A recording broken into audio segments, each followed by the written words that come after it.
Hello मेरे प्यारे बच्चों, कैसे हैं आप सब। आशा करते हैं अच्छे होंगे। बच्चों, आज इस वीडियो में हम बात करने वाले हैं पोटेंशियोमीटर के बारे में। पोटेंशियोमीटर मींस विभवमापी, जो कि आपका एक मोस्ट इंपॉर्टेंट टॉपिक है। लॉन्ग क्वेश्चन बनता है पोटेंशियोमीटर से। तो देखिए, पोटेंशियोमीटर में हम डिस्कस करेंगे केवल पोटेंशियोमीटर किस तरीके से वर्क करता है, ठीक ना। नेक्स्ट लेक्चर्स में हम डिस्कस करेंगे पोटेंशियोमीटर के क्या एप्लीकेशन, पोटेंशियोमीटर से किस तरीके से हम किसी भी सेल का ईएमएफ निकाल सकते हैं या किसी भी सेल का आंतरिक प्रतिरोध ज्ञात कर सकते हैं। तो देखिए, पोटेंशियोमीटर जो का विभवमापी है, विभवमापी एक ऐसा यंत्र है जिसकी सहायता से हम किसी भी सेल का विद्युत वाहक बल या किसी वैद्युत परिपथ के किन्हीं दो बिंदुओं के बीच का विभवांतर ज्ञात कर सकते हैं, ठीक है। तो पोटेंशियोमीटर यह एक ऐसी युक्ति है, यह एक ऐसी युक्ति है जिसकी सहायता से किसी सेल का ईएमएफ विद्युत वाहक बल या किसी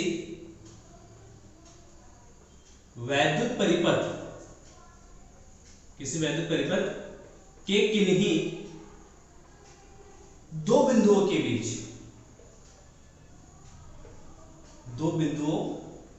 के बीच का विभवांतर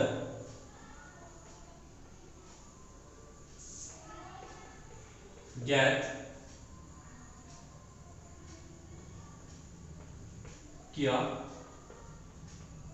जाता है, ठीक है। तो पोटेंशियोमीटर विभवमापी एक ऐसी युक्ति है जिसकी सहायता से हम किसी भी सेल का ईएमएफ विद्युत वाहक बल या किन्हीं दो बिंदुओं के बीच का विभवांतर हम ज्ञात कर सकते हैं, ठीक। तो सबसे पहले हम बात करते हैं कि जो पोटेंशियोमीटर है, विभवमापी है, वो किस सिद्धांत पे कार्य करता है।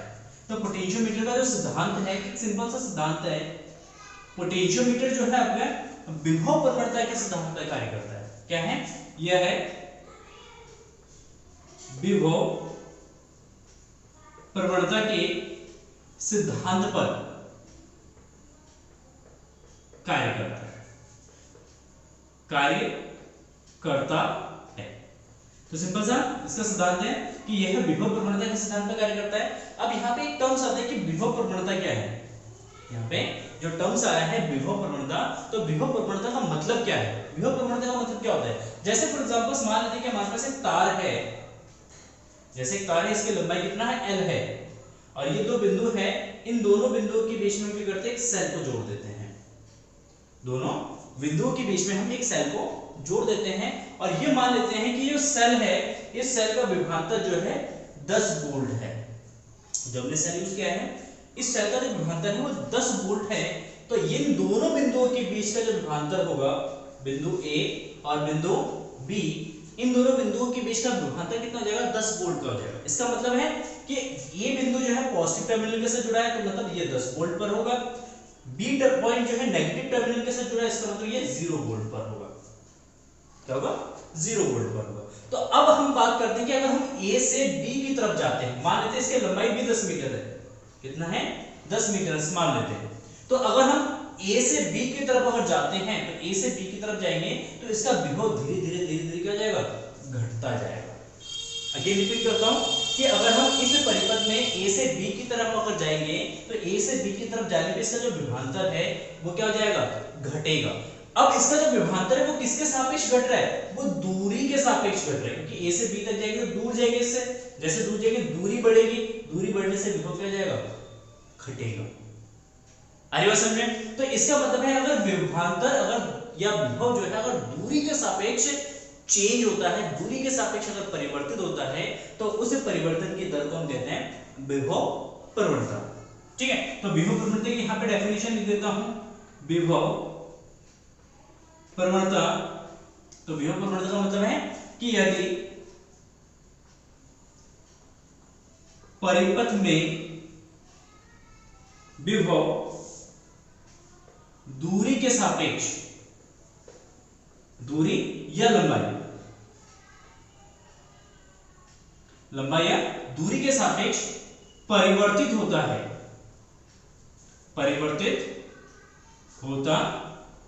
है तो उसे विभव प्रवणता कहते हैं। और यहां पे विभव प्रवणता को हम रिप्रेजेंट करते हैं k से, तो विभव प्रवणता k बराबर देखिए मान लेते हैं कि इन दोनों के बीच का विभवांतर जो है v है और इसकी लंबाई l है, देन विभव जो आपका विभव प्रवणता हो जाएगा v बराबर k बराबर हो जाएगा v अपॉन l। ये हम कैपिटल L ले लेते हैं, इसकी लंबाई कैपिटल L ले लेते हैं, तो k is equal to v upon l volt per metre. इसका मतलब हो जाएगा वोल्ट पर मीटर। तो हमारा जो विभवमापी है, विभवमापी का सिद्धांत कभी कभी एक नंबर में आपको पूछा जाता है, तो विभवमापी का सिद्धांत क्या है कि विभवमापी विभव प्रवणता के सिद्धांत पर कार्य करता है। जैसे मान लेते हैं यहां से अगर 10 मीटर की दूरी 1 मीटर की दूरी पर आ जाए यहाँ पे, तो इन दोनों बिंदुओं के बीच का विभवांतर कितना होगा? 1 मीटर की दूरी पर आते हैं तो 1 मीटर की दूरी पर यहाँ पे विभवांतर कितना होगा? 9। दूसरे मीटर पे जाएंगे तो यहाँ पे विभवांतर कितना जाएगा? 8। फिर तीसरे मीटर पे जाएंगे तो 7, फिर चौथे मीटर पे जाएंगे तो 6। इस तरीके से जाते जाते फिर जब 10वें मीटर पे पहुंच जाएंगे तो विभव क्या जाएगा? 0 हो जाएगा। तो यहाँ पे दूरी के साथ धीरे धीरे क्या हो रहा है? विभव कम हो रहा है। और इसका विभव प्रवणता निकालेंगे तो k बराबर जो v अपॉन l, और v इसका 10 वोल्ट है और टोटल लंबाई हमने माना था 10 मीटर का है, तो इसका मतलब 1 वोल्ट पर मीटर। मतलब इन दोनों बिंदुओं के बीच का जो विभवांतर है वो कितना होगा? 1 वोल्ट होगा। इन दोनों बिंदुओं के बीच का विभवांतर कितना होगा? 2 वोल्ट होगा। इन दोनों बिंदुओं के बीच का विभवांतर कितना होगा? 3 वोल्ट होगा। ठीक है, तो जैसे जैसे हम पॉइंट को क्या करते जाएंगे? चेंज करते जाएंगे, वैसे वैसे हमारा विभवांतर भी क्या हो जाएगा? बढ़ता जाएगा। लेकिन विभव घटता जाएगा, विभवांतर बढ़ता जाएगा। एक टर्म से कि a से b की तरफ जाएंगे तो विभव घटेगा, लेकिन a से b की तरफ अगर जाएंगे तो उसका विभवांतर जो है वो क्या होगा? बढ़ेगा। यही हम सिद्धांत किसमें यूज करेंगे? विभव मापी में यूज करेंगे। क्लियर है? आई होप आपको समझ में आ गया होगा इतना। अब इसको मैं मिटाता हूं। नेक्स्ट आता है आपका, देखिए इसका अगर नोट्स अगर आपको चाहिए तो लिंक जो है डिस्क्रिप्शन में है, वहां से आप इसका नोट्स डाउनलोड कर सकते हैं। क्योंकि लैंग्वेज बहुत है, उतना ज्यादा लैंग्वेज में यहाँ पे लिखा नहीं पाऊंगा बोर्ड पे, ठीक है? तो इसलिए कोशिश करना, नीचे लिंक में डिस्क्रिप्शन में लिंक दे रखा है पीडीएफ का, वहां से आप इसके पीडीएफ को डाउनलोड कर लेना, ठीक है? और अपना नोट्स बना लेना। देखिए नेक्स्ट आता है रचना।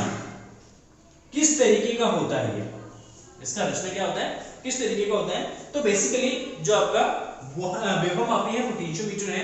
पोटेंशियोमीटर में तार यूज करते हैं हम, जिसका विशिष्ट प्रतिरोध अधिक होता है, लेकिन ताप प्रतिरोध गुणांक जो है वो कम होता है, ठीक है? तो ऐसे तार हम यूज करते हैं मैग्नी और कांस्टेंटन। क्या यूज करते हैं? मैग्नी या कांस्टेंटन का 10 मीटर लंबा तार होता है। इसमें तार की लंबाई जो है ज्यादा रखा जाता है। जैसे हमने मीटर ब्रिज यूज किया था या मीटर ब्रिज पे हम डिस्कस किया था, तो उसमें भी हम मैग्नीन या कांस्टेंटन का तार यूज करते हैं, लेकिन मीटर ब्रिज में 1 मीटर तार यूज होता है। लेकिन विभवमापी में जो है एक 10 मीटर का तार यूज होता है। क्लियर हो गया? ठीक है ना? किसका यूज होता है? मैग्नीन या कांस्टेंटन का, क्योंकि इसका ताप प्रतिरोधक, इसका ताप प्रतिरोध गुणांक क्या होता है? कम होता है। ताप प्रतिरोध गुणांक कम का मतलब है कि अगर 1 डिग्री सेल्सियस चेंज करते हैं इसके टेम्परेचर में, तार के ताप में अगर 1 डिग्री सेल्सियस चेंज करेंगे, क्योंकि हमें पता है जो प्रतिरोध है वो क्या होता है आपका? T के प्रोपोर्शनल होता है। इसका मतलब ताप बढ़ाने पे प्रतिरोध क्या होगा? बढ़ेगा। लेकिन ऐसा मटेरियल हम यूज करते हैं जिसके ताप बढ़ाने पे प्रतिरोध में जो परिवर्तन है वो बहुत कम हो, बहुत कम चेंज हो। क्योंकि हम देखेंगे जब भी हम सर्किट यूज करेंगे तो कभी कभी हम क्या करते हैं, उसमें करंट फ्लो कराते रहते हैं बहुत टाइम तक, तो क्या होता है? तार गर्म होता है। तो तार गर्म होने से क्या होता है कि उसका प्रतिरोध चेंज होता है कि नहीं? जब प्रतिरोध चेंज होगा तो रीडिंग में कुछ चेंजेस आएंगे। तो इसीलिए हम इस एरर को कम करने के लिए हम क्या करते हैं कि हम एक ऐसा मटेरियल ढूंढते हैं या एक ऐसा मटेरियल यूज करते हैं जिसका ताप प्रतिरोधक गुणांक क्या हो? कम हो। मतलब अगर उसका ताप बढ़ भी रहा है तो उस ताप के सापेक्ष उसके प्रतिरोध में जो परिवर्तन हो या प्रतिरोध में जो वृद्धि हो रही है वो बहुत कम, बहुत नेग्लिजिबल। तो ऐसा मटेरियल कौन है? मैग्नीन या कांस्टेंटन। तो इसका ताप प्रतिरोधक गुणांक कम होता है। सेकंड चीज, इसका जो विशिष्ट प्रतिरोध है, विशिष्ट प्रतिरोध अधिक होता है। मतलब ये इसका जो विशिष्ट प्रतिरोध रो वो क्या होता है, अन्य मटेरियल के कंपैरिजन में या अन्य कंडक्टर के कंपैरिजन में ज्यादा होता है। इसलिए विभवमापी में हम क्या करते हैं, मैग्नीन या कांस्टेंटाइन तार का यूज करते हैं। तो अच्छा देखते हैं इसमें। तो बेसिकली इसमें क्या होता है, एक लकड़ी का बोर्ड होता है बड़ा सा। देखिए अगर 10 मीटर का एक लंबा तार अगर हम किसी एक लकड़ी के बोर्ड पे लगा देंगे, तो 10 मीटर का तार अगर लगाएंगे तो 10 मीटर तार का मतलब क्या, बहुत बड़ा हो जाएगा। तो आपका जो पोटेंशियोमीटर है वो बहुत बड़ा हो जाएगा। उसको हम कहीं ले जाना या कहीं रखना वो हमारी क्या होगा, बहुत सरदर्दी का काम होगा। तो इसीलिए हम क्या करते हैं कि जो 10 मीटर का जो तार है इसको एक एक मीटर के तार के टुकड़ों में क्या करते हैं, डिवाइड करते हैं। हमारे पास कितने तार हो जाएंगे, 10 तार हो जाएंगे। उन 10 तार को क्या करते हैं, एक लकड़ी के बोर्ड पे हम तांबे की मोटी पत्तियों के द्वारा जोड़ देते हैं। लेट्स से इस तरीके से, जैसे एक तार ये हो गया, यहाँ पे हमने एक तांबे की मोटी पत्ती लगा दी, दूसरा तार लगा दिया यहाँ पे, ठीक है, इस तरीके से। और यहाँ पे फिर अगेन एक तांबे की मोटी पत्ती जोड़ देते हैं और 1 मीटर का तार फिर से यहाँ पे जोड़ देते हैं। और यहाँ पे फिर एक तांबे की पट्टी लगी होती है और इसके साथ एक तार और जोड़ देते हैं।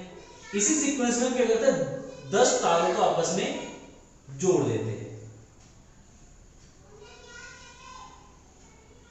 बता दें 10 हो जाए तो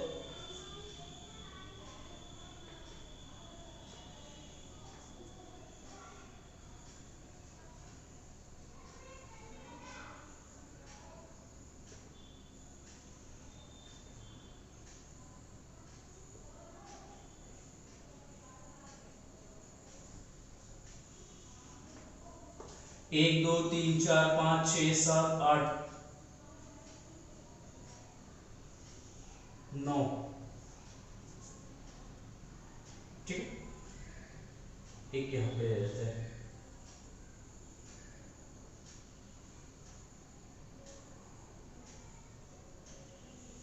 ठीक है, तो इसकी रचना विधि में क्या होता है, रचना सिंपल से है कि एक लकड़ी का बोर्ड होता है, उस लकड़ी के बोर्ड पे 10 मीटर के तार को एक एक मीटर के तार के टुकड़ों में तोड़ के या उसको काट के हम चौड़ी चौड़ी तांबे की पट्टियों की सहायता से क्या कर देते हैं, इसमें जोड़ देते हैं। तो तांबे की चौड़ी पत्ती इसलिए यूज करते हैं ताकि इसका प्रतिरोध क्या हो, नगण्य। तांबे क्या होता है, एक अच्छा चालक है और इसकी पट्टी अगर चौड़ी रखेंगे, क्षेत्रफल ज्यादा करेंगे, तो तांबे की जो पट्टियों का जो क्षेत्रफल हो जाएगा वो क्या जाएगा, हमारा कम हो जाएगा। तो ये 10 मीटर के तार को इस तरीके से हम क्या करते हैं, जोड़ देते हैं। और यहाँ पे एक मीटर स्केल लगा होता है, यहाँ पे मीटर स्केल लगा होता है और इस मीटर स्केल से हम क्या करते हैं, शून्य विक्षेप की स्थिति को हम इजीली पढ़ सकते हैं।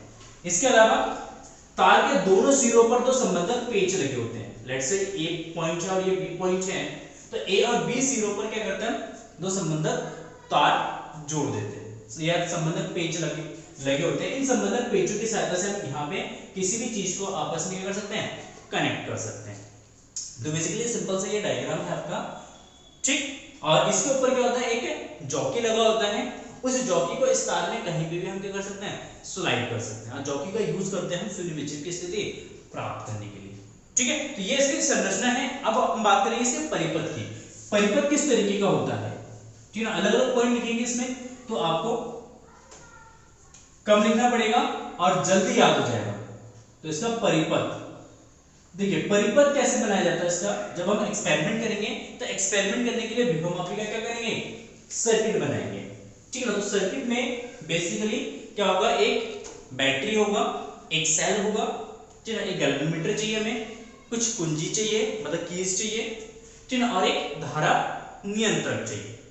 तो हमारे पास बेसिकली क्या है, लेट्स से कि हमारे पास एक पोटेंशियोमीटर है जिसकी तार है ए बी, इसके तार है ए बी, ठीक है। परिपथ है, इसको परिपथ बनाते हैं। लेट्स से ए और बी एक 10 मीटर का क्या है, एक तार है, जो कि विभवमापी में मैंने दिखाया था इस तरीके का होगा। हमने यहाँ पे स्ट्रेट वायर ले लिया।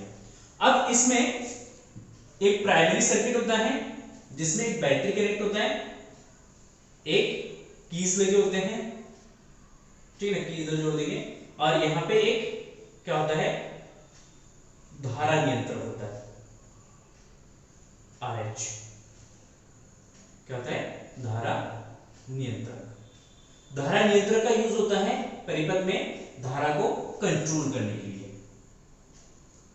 ये बैटरी बी, इसका पॉजिटिव टर्मिनल, ये नेगेटिव टर्मिनल्स, लेट से ये हमारा क्या है, कुंजी है।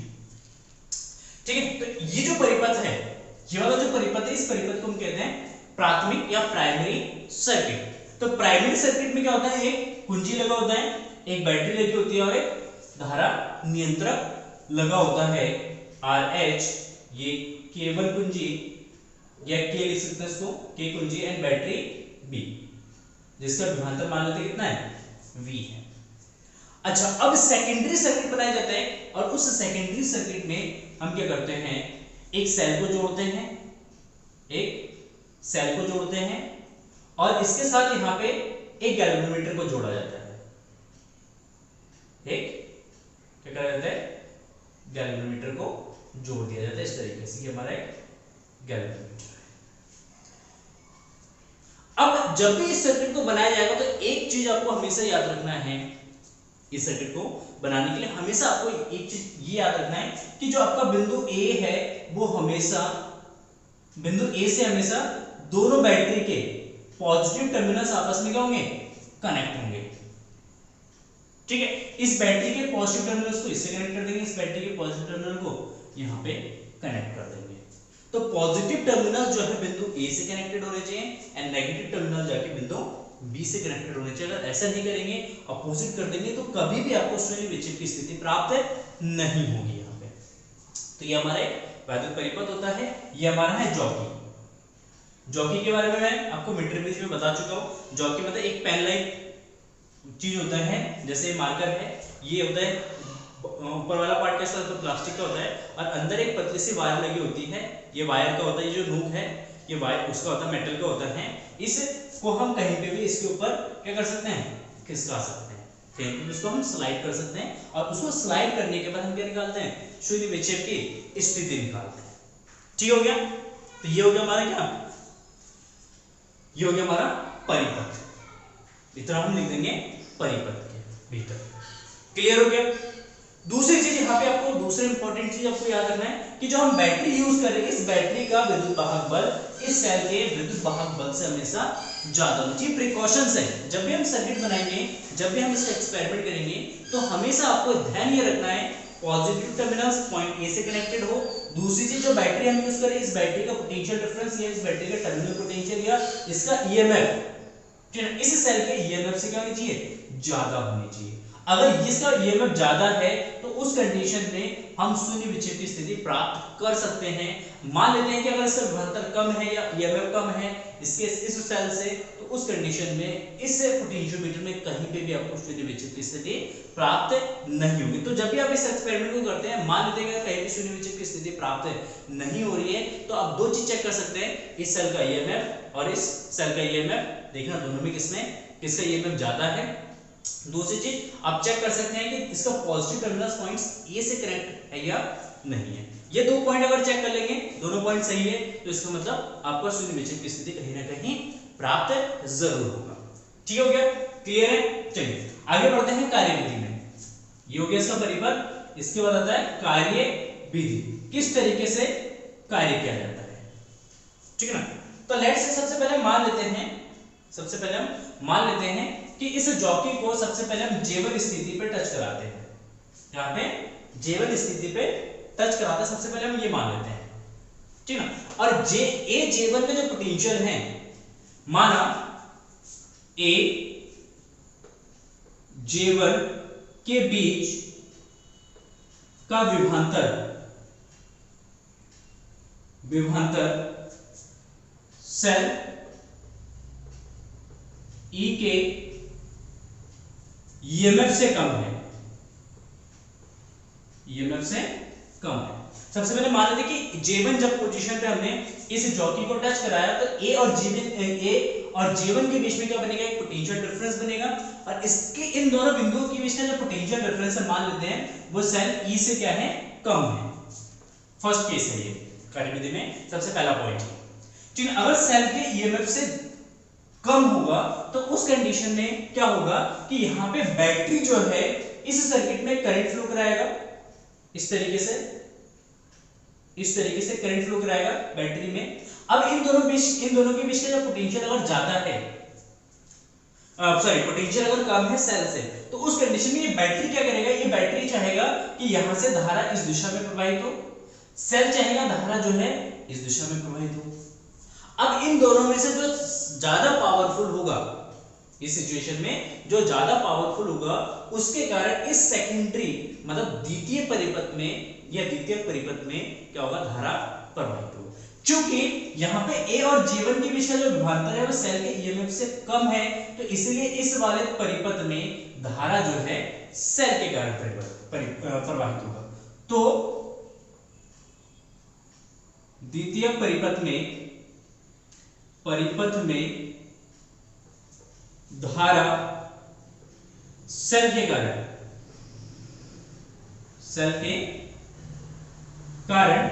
प्रवाहित होगा तथा धारामापी में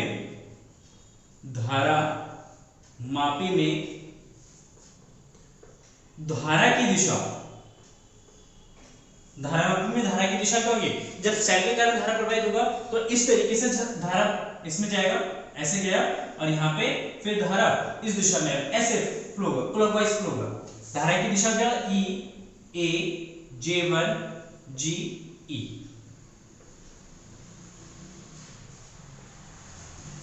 ठीक है, क्लियर है।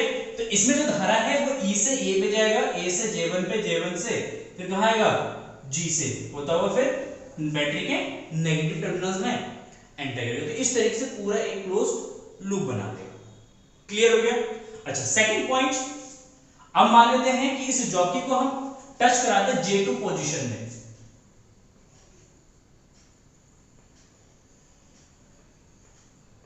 हम यहां पे इसको टच कराते हैं, कहां पे, लेट्स से कि J2 पोजीशन पे हम टच कराते हैं। यहां पे हमने J1 पे टच कराया, J1 से उठा के चले गए J2 पे, और जैसे ही J2 पे गए तो अब यहां पे मान लेते हैं कि माना कि AJ1 AJ2 के बीच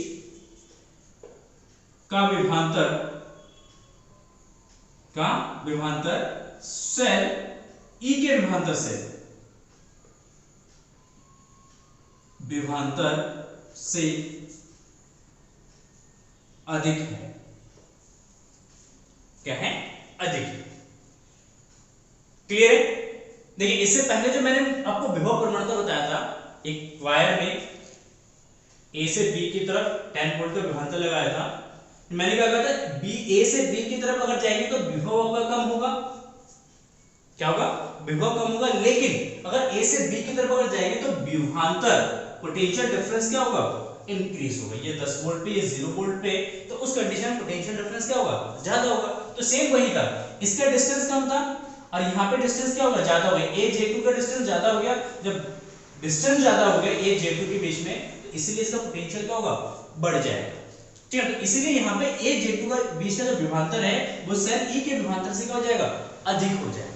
जब यहाँ पे सेल E के विभवांतर से अधिक होगा तो मतलब इस कंडीशन में जो बैटरी है, बैटरी सबसे ज्यादा पावरफुल होगा और बैटरी ये चाहेगा कि दोनों परिपथ में, प्राथमिक परिपथ में, प्राइमरी सर्किट में और सेकेंडरी सर्किट में, दोनों सर्किट में धारा जो है वो उस सेल के कारण प्रवाहित हो, सॉरी बैटरी के कारण प्रवाहित हो। तो यहाँ पे बैटरी चाहेगा कि सेल में भी धारा जो है वो बैटरी के कारण प्रवाहित हो। तो इस कंडीशन में, इस सिचुएशन में, तो द्वितीय परिपथ में, तो द्वितीय परिपथ में धारा बैटरी के कारण प्रवाहित होगा तथा गैल्वेनोमीटर में धारा तथा धारामापी में धारा की दिशा, देखिए अब इस कंडीशन में इन दोनों का बीच का पोटेंशियल डिफरेंस सेल से ज्यादा है, तो इसका मतलब है सेकेंडरी परिपथ सर्किट में जो धारा जो है वो किसके कारण प्रवाहित होगा, बैटरी के कारण। और इस दिशा में मतलब धारा यहां से आएगा इस दिशा में और यहां से जाएगा इस दिशा में आके यहां पे मीट कर जाएगा। तो इस कंडीशन में सेकेंडरी परिपथ में जो धारा है वो किसके कारण प्रवाहित होगा, बैटरी के कारण, और धारा की जो दिशा है वो हो जाएगा ए ई जी J2 से होता हुआ फिर आगे निकल जाएगा, ठीक है। तो इसमें जो धारा है, धारा की जो दिशा है वो हम बताएंगे ए ई जी J2 से फिर ए की तरफ होगा, J2 से फिर घूम के कहां आएगा, ए पे आ जाएगा। तो इस तरीके से क्या होगा, धारा की दिशा होगा, जिसके कारण दिशा होगी, जिसके कारण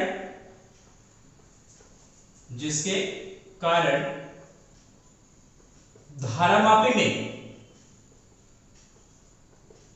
विक्षेप विपरीत दिशा में प्राप्त होगा।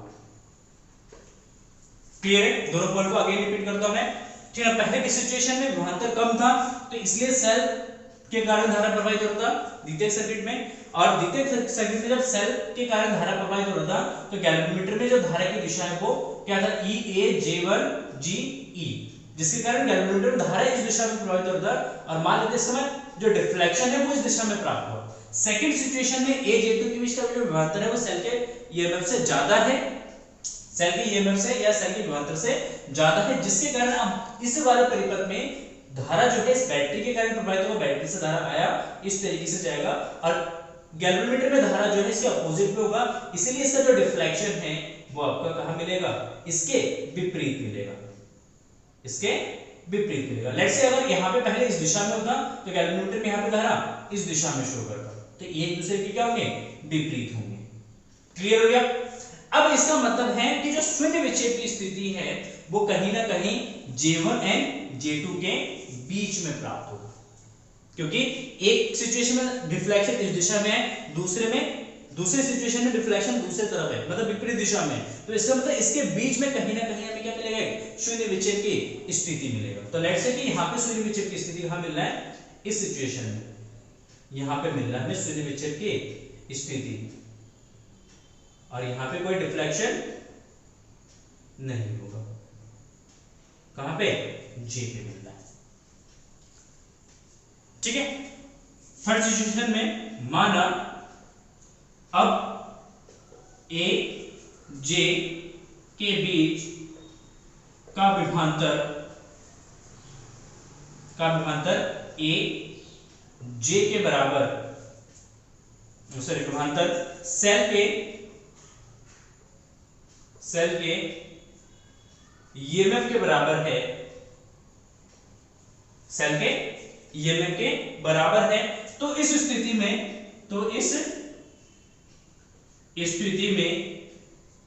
धारामापी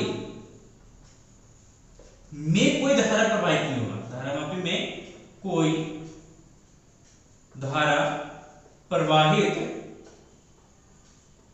नहीं होगा, मतलब इस सिचुएशन में धारामापी में कोई भी धारा प्रवाहित नहीं होगा, और इसे क्या कहते हैं हम, शून्य विक्षेप की स्थिति कहते हैं, शून्य विक्षेप की स्थिति कहते हैं, इसी को हम क्या कहते हैं, शून्य विक्षेप की स्थिति कहेंगे।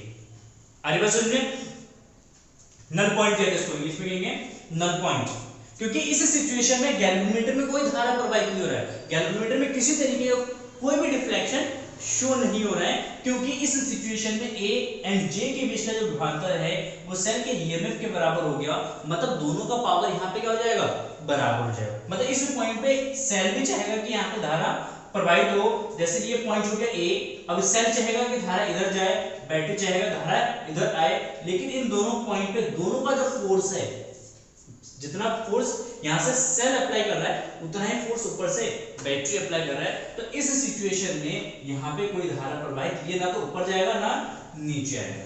तो इस सिचुएशन में जो हमारा द्वितीयक सर्किट है, द्वितीयक परिपथ है, इस द्वितीयक परिपथ में किसी भी तरीके का कोई भी धारा प्रवाहित नहीं होगा। जब धारा ही प्रवाहित नहीं होगा तो इस सिचुएशन में गैल्वेनोमीटर में किसी भी तरीके का कोई डिफ्लेक्शन नहीं होगा, किसी भी तरीके का कोई विक्षोभ नहीं होगा, तो इसीलिए इस स्थिति को हम कहेंगे शून्य विक्षेप की स्थिति कहते हैं। और इस पोटेंशियोमीटर एक्सपेरिमेंट में या विभवमापी का जो एक्सपेरिमेंट हम करेंगे उसमें हमें यही शून्य विक्षेप की स्थिति प्राप्त करनी होती है।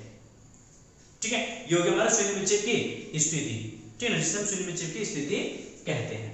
क्लियर हो गया, ये हो गया हमारा क्रियाविधि। अब जैसे शून्य विक्षेप की स्थिति होगा, शून्य विक्षेप की स्थिति को हम क्या करेंगे, एक स्केल से मेजर कर लेंगे। लेट से ये जो लेंथ है वो कितना है, स्मॉल एल है, कितना है, स्मॉल एल है। तो अब देखते हैं यहां पे इसका कैलकुलेशन करेंगे। मिटा देता हूं मैं आगे यहां से, जहां पे आपको समझ में आए तो आप वीडियो को पॉज करके दोबारा से रिपीट करके देख लेना, ठीक है। अब यहां पे आ जाएगा नेक्स्ट कैलकुलेशन।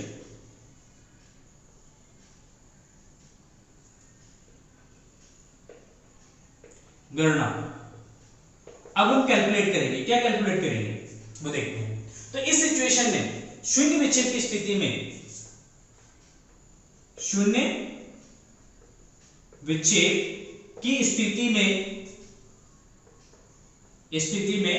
सेल का ईएमएफ बराबर ए जे के बीच का विभवांतर, ठीक हो गया। मतलब शून्य विक्षेप की स्थिति में क्या होगा, सेल का जो ईएमएफ है वो ए और जे के बीच का जो विभवांतर है उसके बराबर हो जाएगा, उसके बराबर हो जाएगा। अच्छा, ए और जे के बीच का विभवांतर कैसे निकालेंगे, तो ए और जे के बीच का विभवांतर निकालने के लिए सिंपल मेथड है कि सबसे पहले इस तार का जो है विभव प्रवणता कैलकुलेट करते हैं, और विभव प्रवणता की मल्टीप्लिकेशन किससे कर देंगे, कैपिटल एल से कर, सॉरी स्मॉल एल से कर देंगे। अगर स्मॉल एल से करते हैं तो उस कंडीशन में हमारा जो है ईएमएफ निकल के आ जाएगा। तो मान लेते हैं, माना तार का विभव प्रवणता कितना है, के वोल्ट पर मीटर है। और के को हम अभी थोड़ी देर पहले डिफाइन किया था विभव प्रवणता को, कि विभव प्रवणता बराबर होता है के is equal to W upon या वी अपॉन एल, जहां के बराबर है वी अपॉन एल, ठीक है। तो यहां पे इसका यूज करेंगे तो सेल का जो ईएमएफ हो जाएगा वो हो जाएगा एजी के बीच का विभवांतर, तो EMF E is equal to A और जे के बीच का जो विभवांतर हो जाएगा वो कितना हो जाएगा, K इनटू L। तो E बराबर हो जाएगा हमारा फॉर्मूला, E बराबर K इनटू L। विभव प्रवणता की उसकी लंबाई से अगर मल्टीप्लाई कर देंगे तो हमें क्या मिल जाएगा, सेल का ईएमएफ मिल जाएगा, सेल का ईएमएफ मिल जाएगा, ठीक हो गया, क्लियर है, कोई दिक्कत नहीं होनी चाहिए, ठीक हो गया। चलिए, या आप चाहे तो यहाँ पे k बराबर v अपॉन एल भी लिख सकते हैं। तो इक्वेशन जो है आपका बन जाएगा यहाँ पे E is equal to v by L into capital L, जहां v तार के सिरों के बीच का विभवांतर है, कैपिटल L तार की लंबाई है, कैपिटल एल क्या जाएगा, तार की लंबाई हो जाएगा। तो ये हो जाएगा, बहुत ही सिंपल सा इसका कैलकुलेशन है, ठीक हो गया। Now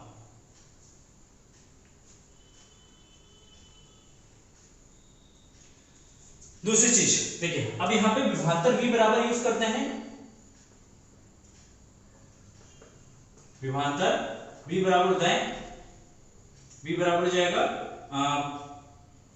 I into R and I into R, R is equal to what, R is equal to जाएगा आपका, अगर मान लेते हैं कि जो आपका तार है, इस तार की एकांक लंबाई का प्रतिरोध R इज इक्वल टू जाएगा आपका रो एल अपॉन ए, रो एल अपॉन ए, और यहां पे इसको लिखते हैं रो अपॉन ए को, इस वाले टर्म से लिखते हैं I into rho dash into L, क्या लिखते हैं, रो डैश। रो डैश का मतलब हो जाएगा तार के प्रति एकांक लंबाई का प्रतिरोध, तार के प्रति एकांक लंबाई का, जहां यहां पे लिख देता हूं रो डैश बराबर तार के प्रति एकांक लंबाई का प्रतिरोध है ये, ठीक है। तार की प्रत्येक लंबाई का प्रतिरोध है, तार की लंबाई L है तो ये जगह कैपिटल L ले लेते हैं, इसमें कैपिटल L इसकी लंबाई है, तार की लंबाई है तो रो इनटू कैपिटल L हो जाएगा। और यहाँ पे I into rho into capital L, तो यहाँ पे I इनटू रो डैश को हम लिख सकते हैं K, तो ये V बराबर K है, क्योंकि हमें पता है यहाँ से यह इस वाली इक्वेशन से अगर V निकालेंगे तो V बराबर K इनटू L हो जाएगा, K इनटू L, तो V बराबर K इनटू L, तो इसका मतलब है I इनटू रो डैश की जगह हम क्या लिख सकते हैं, K लिख सकते हैं। तो जहां पे यहाँ पे हम लिख सकते हैं, जहां K का एक फॉर्मूला निकल के आएगा, K इज इक्वल टू जाएगा I इनटू रो डैश। तो V अपॉन L से भी हम विभव प्रवणता निकाल सकते हैं, and I into rho dash से भी हम क्या कर सकते हैं, इसका विभव प्रवणता निकाल सकते हैं, जहां पे रो डैश जो है तार के प्रति एकांक लंबाई का प्रतिरोध है। क्लियर हो गया? ठीक है, तो ये पूरा इसका क्या है, कैलकुलेशन है विभव मापी का, जिसमें आपको कैलकुलेशन वाले पार्ट में इसको करना है। आई होप आपको समझ में आ गया होगा। रचना आपको क्या करना है, स्टेप बाय स्टेप लिखना है। पहला स्टेप विभव मापी क्या है उसके बारे में लिखना है, दूसरा स्टेप सिद्धांत के बारे में लिखना है, तीसरा स्टेप रचना लिखना है, किस रचना, उसका रचना किस तरीके का है, संरचना किस तरीके का है वो लिखना है। थर्ड पॉइंट में आपको परिपथ लिखना है, परिपथ में किस तरीके से हमने किस चीज को कनेक्ट किया है वो लिखना है। और परिपथ के बाद नेक्स्ट पॉइंट आपको लिखना है, कार्यविधि लिखना है, और कार्यविधि को डिस्क्राइब करना है 3 पॉइंट्स में, ठीक है। एक का विभवांतर कम लेना है, दूसरे सिचुएशन में विभवांतर ज्यादा लेना, तीसरे सिचुएशन में विभवांतर बराबर लेना है, ये के बराबर, ठीक है। एंड उसके बाद आपको क्या करना है, कैलकुलेशन लेना। अगर इन स्टेप्स को अगर फॉलो करते हैं और स्टेप्स को याद रखते हैं तो विभव मापी जो है आपको इजीली बहुत ही शानदार तरीके से आपको याद हो जाएगा। ठीक है, चलिए ये हो गया हमारा विभव मापी। आई होप को समझ में आ गया होगा। एंड नेक्स्ट आता है कि विभव मापी की सुग्राह्यता क्या है। विभव मापी की सुग्राह्यता,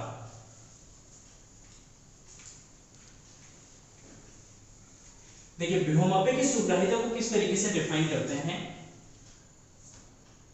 विभव मापी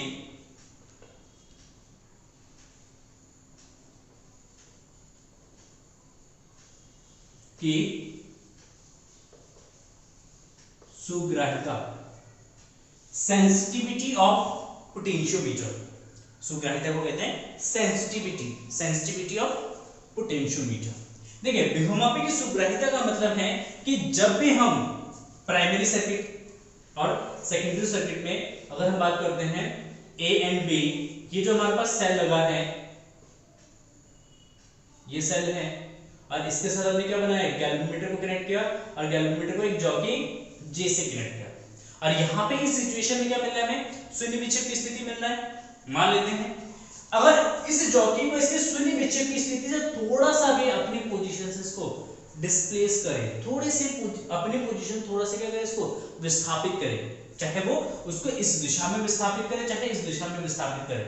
अगर हम इसमें 1 मिलीमीटर डिस्टेंस भी हम क्या करते हैं, चेंज करते हैं, 1 मिलीमीटर अगर उसको विस्थापित करते हैं, तो उस कंडीशन में अगर इस गैल्वेनोमीटर में एक बहुत अच्छा विक्षेप आता है, मतलब गैल्वेनोमीटर एक विक्षेप को शो करता है, एक डिफ्लेक्शन को शो करता है, तो उसका मतलब है कि जो हमारा गैल्वेनोमीटर है, जो हमारा पोटेंशियोमीटर है वो बहुत ज्यादा सेंसिटिव है, बहुत ज्यादा सेंसिटिव है। अरे बस हमने मान लेते इसकी लंबाई 10 मीटर है, ठीक है ना, कितना मीटर लंबा है, 10 मीटर लंबा है। हमने इस जॉकी को 1 मिलीमीटर की दूरी पर ले गए।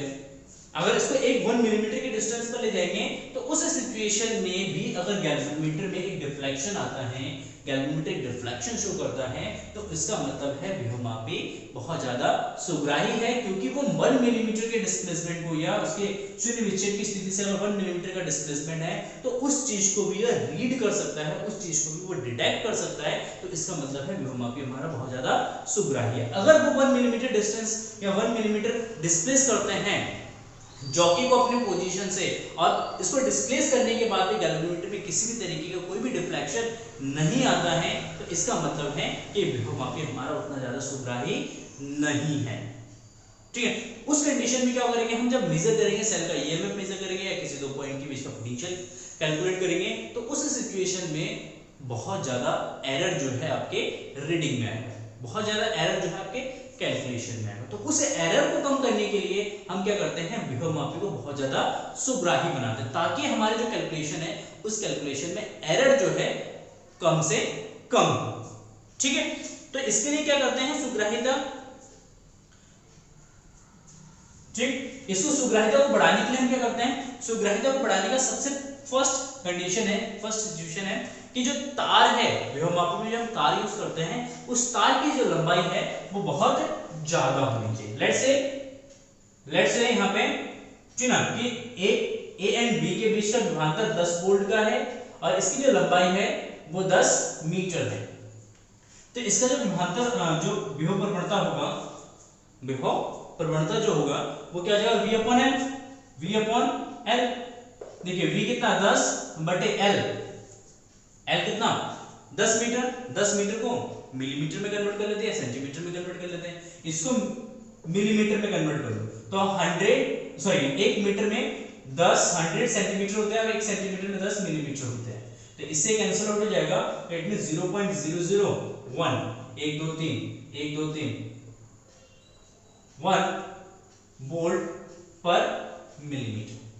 मतलब अगर हम 1 मिलीमीटर का डिस्प्लेसमेंट करेंगे, 1 मिलीमीटर का भी अगर डिस्प्लेसमेंट करेंगे तो कितना वोल्ट शो करेगा, वो 0.01 वोल्ट को क्या करेगा, शो करेगा।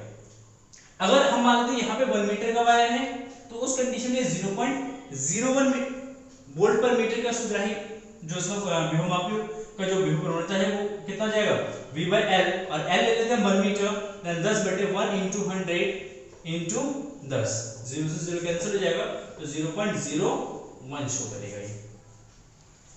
चलो इतना वोल्ट पर मीटर। अब दोनों सिचुएशन में सेंसिटिविटी सबसे ज्यादा कब होगा, कब ज्यादा सेंसिटिविटी शो करेगा, यहाँ पे तो 1 मिलीमीटर में 0.01 वोल्ट को शो करता है, यहाँ पे 1 मिलीमीटर में 0.001 वोल्ट को शो करता है। तो इसका मतलब है तार जितना ज्यादा लंबा होगा उसका विभव प्रवणता उतना ही कम होगा, और विभव प्रवणता जितना ज्यादा कम होगा उस कंडीशन में जो हमारा पोटेंशियोमीटर है वो सबसे ज्यादा सुग्राही होगा। ठीक है, क्या जाएगा, तो इसके मतलब सुग्राहिता जो है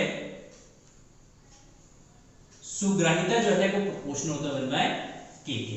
इसका मतलब k अगर कम है तो सुग्राही ज्यादा होगा, k का वैल्यू अगर ज्यादा है तो उस कंडीशन में ये कम सुग्राही होगा।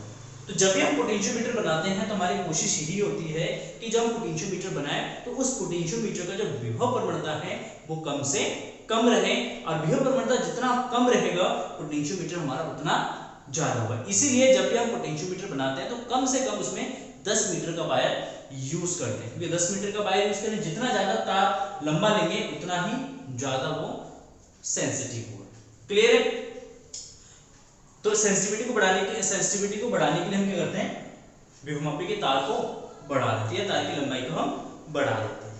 ठीक है, दूसरी चीज सेंसिटिविटी होने के लिए जो हमारा विभवमापी है, जो विभवमापी में जो तार यूज करेंगे, इस तार का जो अनुप्रस्थ परिच्छेद का जो क्षेत्रफल है वो क्या होना चाहिए, हर एक पॉइंट पर समान होना चाहिए। ऐसे नहीं कहीं मोटा है तो कहीं पतला है, अगर कहीं मोटा कहीं पतला हुआ तो विभव प्रवणता जो है आपका वो हर पॉइंट पे लिए या हर 2 पॉइंट के लिए वो समान नहीं होगा। तो उस कंडीशन में हमारा विभवमापी उतना ज्यादा सुग्राही नहीं बन पाएगा। तो जो भी तार यूज करेंगे उस तार की जो थिकनेस है वो हर एक पॉइंट पे कैसे होनी चाहिए, समान होनी चाहिए। क्लियर हो गया? नेक्स्ट पॉइंट आता है कि जब भी हम विभवमापी का यूज करते हैं, पोटेंशियोमीटर का जब भी हम यूज करेंगे तो उसके लिए कौन कौन सी बातों का ध्यान रखना चाहिए। तो सबसे पहली बात कि जितने भी पॉजिटिव टर्मिनल्स हैं, सेल हो या बैटरी हो, उन सबका पॉजिटिव टर्मिनल्स ए बिंदु से क्या होना चाहिए, कनेक्ट होने चाहिए। मतलब उसमें दोनों आपस में एक दूसरे से ए पॉइंट पे कनेक्टेड हो। ठीक है, लेट्स से कि ये बैटरी है, ठीक है ना, इस बैटरी का पॉजिटिव टर्मिनल्स और यहाँ पे जो द्वितीयक सर्किट में जो सेल कनेक्टेड होगा उसका पॉजिटिव टर्मिनल्स पॉइंट्स ए से क्या होना चाहिए, कनेक्ट होने चाहिए। जितने भी सेल हम द्वितीयक सर्किट में, मान लो एक और सेल अगर द्वितीयक सर्किट में कनेक्ट करते हैं तो इसका पॉजिटिव टर्मिनल्स भी पॉइंट ए से कनेक्ट होना चाहिए। ये फर्स्ट पॉइंट है। सेकंड पॉइंट, जो द्वितीयक सर्किट में जो सेल यूज होगा, इन सेल का जो ईएमएफ है, इसका ईएमएफ इस बैटरी के ईएमएफ से या इस बैटरी के पोटेंशियल डिफरेंस से कम होना चाहिए। लेट्स से कि अगर ये 10 वोल्ट का है बैटरी अगर 10 वोल्ट का है तो यहाँ पे सेल जो यूज करेंगे वो 10 वोल्ट से कम का होना चाहिए। 9 वोल्ट का हो सकता है, 5 वोल्ट का हो सकता है, 3 वोल्ट का हो सकता है, 4 वोल्ट का हो सकता है, मतलब 10 से कम होनी चाहिए। अगर 10 से ज्यादा है, अगर इसमें से कोई भी सेल 11 वोल्ट का है, 12 वोल्ट का है, तो उस कंडीशन में आप शून्य विक्षेप की स्थिति प्राप्त नहीं कर सकते, तो आपका एक्सपेरिमेंट वहां पे सक्सेसफुल नहीं होगा। 2 पॉइंट हो गए। तीसरा पॉइंट जो है आपका यह है कि विभवमापी का तार का जो व्यास है वो सर्वत्र क्या होनी चाहिए, समान होनी चाहिए, जिससे आपका विभव प्रवणता क्या हो जाएगा, हर एक पॉइंट पे समान होगा। थर्ड पॉइंट है। फोर्थ पॉइंट है कि जब भी कोई भी तार होगा, इस तार पे जब जॉकी को चलाएंगे, इस तार पे जब जॉकी को हम चलाएंगे तो इस जॉकी को इस तार पे इस तरीके से दबा के नहीं चलाना, दबा के नहीं चलाना। यही बात मैंने आपको मीटर ब्रिज में भी बताया था, जॉकी को कभी भी तार के ऊपर दबा के नहीं चलाना चाहिए, हमेशा इसको क्या करना चाहिए, पहले इस पॉइंट पे टच किया, नहीं आया, यहां से उठा के इस पॉइंट पे ले गए, नहीं आया, यहां पे आ गए, नहीं आया पोजीशन, यहां पे आ गए, इस तरीके से क्या करेंगे, इस तरीके से हम इसके पोजीशन को क्या करें, चेंज करें, फिर बाद में थोड़ी सी कहीं पे भी हल्के से स्लाइड उसको कर सकते हैं, लेकिन कभी भी दबा के नहीं चलाना चाहिए, क्योंकि जब दबा के चलाते हैं तो घिसता है, जब घिसता है तो जितने लंबाई में उसको घिसेंगे तो तार का जो व्यास है वो क्या जाएगा, वहां पे कम हो जाएगा, मतलब तार जहां पे घिसोगे जॉकी को तार के ऊपर, वहां पे तार पतला हो जाएगा, बाकी जगह मोटा रहेगा, तो इससे क्या होगा कि उसके विभव प्रवणता में चेंजेस आएगा, जिसके कारण आपका विभवमापी जो है ज्यादा सुग्राही नहीं हो पाएगा। तीसरी चीज, जब भी हम इस सर्किट को यूज करते हैं, जब हमें एक्सपेरिमेंट करना होता है, जब हमें शून्य विक्षेप की स्थिति निकालनी हो, तभी इस परिपथ में हम धारा प्रवाहित करें, अन्यथा इसको हम क्या कर दे, बंद करके रख दे, क्योंकि इस तार में अगर धारा बहुत अधिक समय तक अगर प्रवाहित होता है, बहुत अधिक समय तक हम क्या करते हैं, इसमें धारा प्रवाहित कराते हैं, तो इस सिचुएशन क्या होगा, इसमें बहुत समय तक धारा प्रवाहित करने से ये हीट जनरेट करेगी, H = I² RT, तो मतलब H is proportional to T, मतलब जितना ज्यादा समय तक अगर धारा प्रवाहित करेंगे उतना ज्यादा ये हीट प्रोड्यूस करेगा, और ज्यादा हीट प्रोड्यूस करेगा तो तार क्या होगा, हमारा गर्म होगा, और तार अगर गर्म होता है, तार का टेम्परेचर अगर बढ़ता है तो उस कंडीशन में प्रतिरोध भी बढ़ेगा, और जो बढ़े हुए प्रतिरोध है उस बढ़े हुए प्रतिरोध को हम इसमें इंक्लूड नहीं कर सकते अपने कैलकुलेशन में, तो इससे क्या होगा कि आपका जो कैलकुलेशन होगा उसमें कुछ ना कुछ एरर जरूर आएगा, ठीक है। तो इसीलिए जब भी हम विभवमापी का यूज करें उसमें धारा जो है कम से कम समय तक हम प्रवाहित करें, ठीक है, जितना पॉसिबल हो सके सर्किट को ऑफ करके रखें, ऑन करके छोड़ना मत, ठीक है, क्योंकि ऑन करके छोड़ देंगे तो आप जो कैलकुलेशन करेंगे उस कैलकुलेशन में बहुत ज्यादा एरर आ जाएगा, ठीक है। तीसरी चीज कि हम अगर ईएमएफ का एक्यूरेट वैल्यू निकालना है, ईएमएफ के एक्यूरेट वैल्यू निकालने के लिए हम यूज करते हैं पोटेंशियोमीटर, हम वोल्टमीटर का यूज नहीं करते। देखिए वोल्टमीटर भी हमारे पास एक ऐसा डिवाइस है जो क्या करता है, किन्हीं दो बिंदुओं के बीच का विभवांतर ज्ञात करता है, ये किन्हीं दो बिंदुओं के बीच का विभवांतर अगर ज्ञात करना है तो हम वोल्टमीटर का यूज करते हैं, लेकिन सेल का अगर ईएमएफ निकालना है, सेल का ईएमएफ निकालना है तो सेल का ईएमएफ निकालने के लिए हम विभवमापी का ही यूज करते हैं, ठीक है। हम कभी भी वोल्टमीटर का यूज नहीं करते। क्यों नहीं करते हैं? क्योंकि रीजन ये है कि जो हमारे पास विभवमापी है ये अगर बहुत ज्यादा सुग्राही है तो एक ये अनंत लंबाई अनंत प्रतिरोध के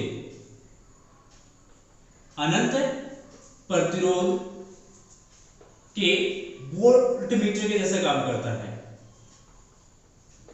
अनंत प्रतिरोध के वोल्टमीटर के जैसा काम करता है, मतलब उस कंडीशन में विभवमापी जो है वो आदर्श वोल्टमीटर होता है। कैसा होता है? आदर्श वोल्टमीटर होता है, ठीक है। तो एक आदर्श वोल्टमीटर का जो प्रतिरोध होता है वो क्या होता है? अनंत होना चाहिए, और अनंत प्रतिरोध कभी होता ही नहीं है, ठीक है। तो इसीलिए जब हम मान लेते हैं अगर हम एक सेल लेते हैं तो सेल का हमें ईएमएफ ज्ञात करना है, तो हमें पता है सेल का ईएमएफ तभी हम ज्ञात कर सकते हैं जब इस सेल से कोई भी धारा ना ली जाए, मतलब सेल जो है वो कैसा होना चाहिए? ओपन होना चाहिए, वो क्लोज नहीं होना चाहिए। अगर सेल ओपन है तो उस कंडीशन में इस सेल का टर्मिनल पोटेंशियल डिफरेंस किसके इक्वल होता है? ईएमएफ होता है, ईएमएफ के इक्वल होता है। अगर सेल आपका क्लोज्ड है तो उस कंडीशन में विभवांतर जो है वो जाएगा E - IR, ठीक है। तो इस सिचुएशन में अगर क्लोज्ड हो जाएगा, धारा ली जाएगी सेल से, तो उस कंडीशन में हम ईएमएफ को एक्यूरेट कैलकुलेट नहीं कर सकते। तो यहाँ पे जब हम इसके साथ एक वोल्टमीटर को यूज करते हैं, जब हमारा वोल्टमीटर यूज होता है तो हमने ये देखा है कि वोल्टमीटर में एक स्केल बना होता है और स्केल में एक निडल लगा होता है। उस वो जब निडल चलता है अपने पोजीशन से, जैसे इस तरीके का वो बनाता है स्केल, और यहाँ पे आपका क्या होता है, नीडल होता है, ये क्या करता है, रीडिंग को शो करता है। तो इस रीडिंग को, इस वोल्टमीटर को जो हमारे पास ये हमारे क्या कहते हैं इसको, धारा मापी होता है, गैल्वेनोमीटर होता है इसके अंदर ही, ठीक है ना। तो इसको चलाने के लिए कुछ ना कुछ ये सेल से क्या लेता है, धारा लेता है, कुछ ना कुछ, बहुत कम धारा लेता है लेकिन लेता है। तो उस कंडीशन में सेल जो है वो ओपन ना होकर वो क्या जाता है, क्लोज्ड हो जाता है, और इस कंडीशन में हम सेल का एक्यूरेट ईएमएफ कैलकुलेट नहीं कर सकते। लेकिन वही है, सेल को अगर हम किसी विभवमापी के साथ जोड़ते हैं तो विभवमापी में क्या करते हैं, नल डिफ्लेक्शन निकालते हैं, और नल डिफ्लेक्शन के केस में लेट्स से ये हमारा गैल्वेनोमीटर है और ये तार है, गैल्वेनोमीटर को कहीं पे भी हम टच करा देते हैं यहाँ पे जॉकी को, और यहाँ पे नल डिफ्लेक्शन आता है, तो इस परिपथ में जो धारा है वो कितना होता है, 0 होता है। तो इस कंडीशन में सेल से ना तो कोई धारा ली जाती है ना सेल को कोई धारा दी जाती है। तो इस कंडीशन में सेल जो है हमारा ओपन होता है। कैसा होता है, ओपन होता है। ओपन कंडीशन में इन दोनों बिंदुओं के बीच का जो विभवांतर है वो किसके बराबर हो जाता है, वो इसके ईएमएफ के बराबर होता है। तो इस कंडीशन में सेल का जो ईएमएफ निकालेंगे पोटेंशियोमीटर से वो हमारा एक्यूरेट आएगा। वोल्टमीटर से जो वोल्टमीटर से जो हम सेल का ईएमएफ निकालेंगे उसका मान कुछ ना कुछ कम होगा। तो हमेशा वोल्टमीटर सेल का ईएमएफ कैलकुलेट नहीं करता है, वो हमेशा वोल्टमीटर हमेशा सेल के टर्मिनल्स के बीच का पोटेंशियल डिफरेंस कैलकुलेट करता है।